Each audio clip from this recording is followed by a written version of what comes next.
Hi everyone, good morning. Welcome to this special edition of Up with KREM. I'm Tim Pham. This morning we are live in Moscow in front of the King Road home where 4 University of Idaho students were murdered 7 weeks ago. This morning a suspect is behind bars in Pennsylvania, and this morning we're breaking down every detail of this case after weeks of investigation and thousands of tips coming into police here in Moscow. So we do have team coverage for you this morning. Channing Curtis is in studio breaking down everything we know about the investigation process so far and how the community is reacting to this arrest. We also have meteorologist Thomas Patrick tracking your New Year's forecast. But before we get to them, we want to get a closer look now at who this suspect is and how this arrest was made. So let's take a look here. Early Friday morning, Pennsylvania State Police arrested 28-year-old Bryan Kohberger for the murder of 4 University of Idaho students. Those students were found stabbed to death in their home near campus 7 weeks ago. Kohberger is a PhD student at Washington State University. CBS News learned forensic analysis allegedly linked the suspect to the crime scene in Moscow, Idaho.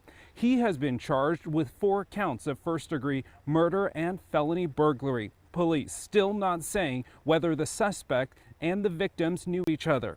Meanwhile, Pennsylvania State Police arrested Kohberger 2,500 miles away from the Idaho crime scene. Authorities found him at his parents' home early Friday morning. Kohberger is now awaiting extradition back to Idaho. His attorney says he plans to waive his extradition hearing during a court appearance happening tomorrow. That means he could be back in Idaho sometime this week. His family and lawyer issuing statements on his arrest. The statement from his family reads in part, "First and foremost, we care deeply for the 4 families who have lost their precious children. There are no words that can adequately express the sadness we feel, and we pray each day for them. We will continue to let the legal process unfold, and as a family, we will love and support our son and brother." Kohberger's family also saying they are fully cooperating with law enforcement in the investigation. Meanwhile, Kohberger's public defender in Pennsylvania also issuing this statement. He says, quote, "Mr. Kohberger is eager to be exonerated of these charges and looks forward to resolving these matters as promptly as possible." Following the announcement of Kohberger's arrest on Friday, law enforcement held a press conference for the first time since November. This was the biggest break in the case, and police gave us more insight at how they came to arresting Kohberger. We have an individual in custody who committed these horrible crimes, and I do believe our community is safe. These murders have shaken our community, and no arrest will ever bring back these young students. The details of what led to the suspect's arrest won't be released just yet. That's because of Idaho state law. In December, investigators revealed they were looking for a white Hyundai Elantra. Right now, police say they found that car but are still looking for a murder weapon. Now, for the families of those 4 victims, this obviously allowing them to begin having some sort of closure and also bringing justice to their children. We actually had the chance to speak to the father of Kaylee Consalves, who tells us this is the first time his family has had an ounce of hope. This is the first bit of joy that we've had in close to 7 weeks. We hope that they picked the right guy, and that gives us hope, and we haven't had hope for a long time. And we also heard from the family of Ethan Chapin. In a statement, they say, quote, "We are relieved this chapter is over because it provides a form of closure. However, it does not alter the outcome or alleviate the pain. We miss Ethan, and our family is forever changed." Looking back at the investigation, frustrations were high, with no suspect named in the days and weeks after the murders happened, and police staying very tight-lipped in this investigation process. People and the community were very frustrated, understandably. So now that a suspect is behind bars, let's take a closer look at the timeline of how we got to this point.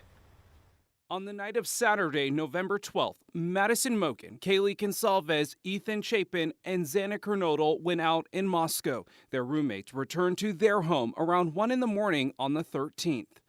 Then around 1:45, Ethan and Xana returned from a party at the Sigma Chi fraternity that Ethan was a member of. About 10 minutes later, Madison and Kaylee got back to the house after going out to a bar and stopping by a food truck on the way home. 10 hours later, right before noon, a call to 911 reporting an unconscious person in the house. That call from a cell phone belonging to one of the surviving roommates. In the week that followed, we learned key details about their death. All had been stabbed, apparently while they slept, with the same fixed blade knife, and police didn't know who did it.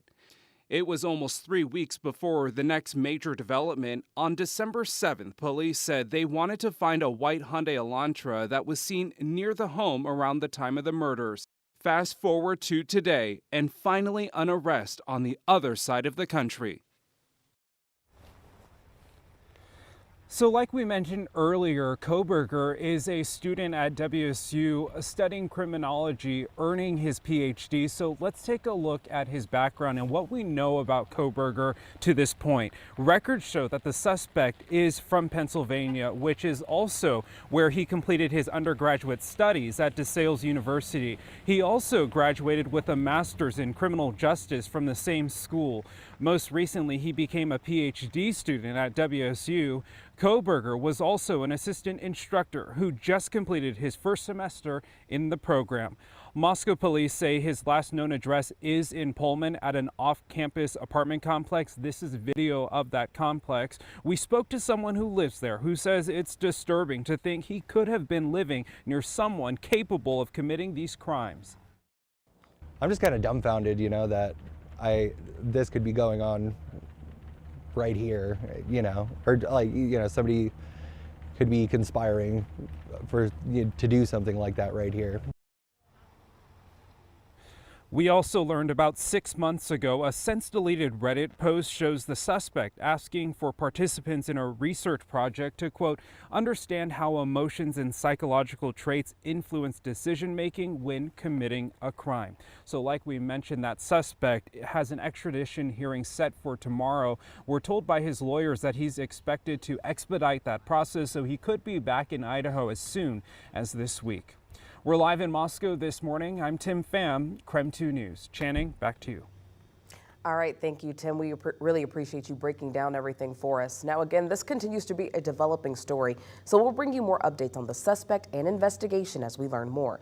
But for all of our coverage on this story, you can text us the word Idaho to our number 509-448-2000, and we'll send you a link right to your phone with all those details.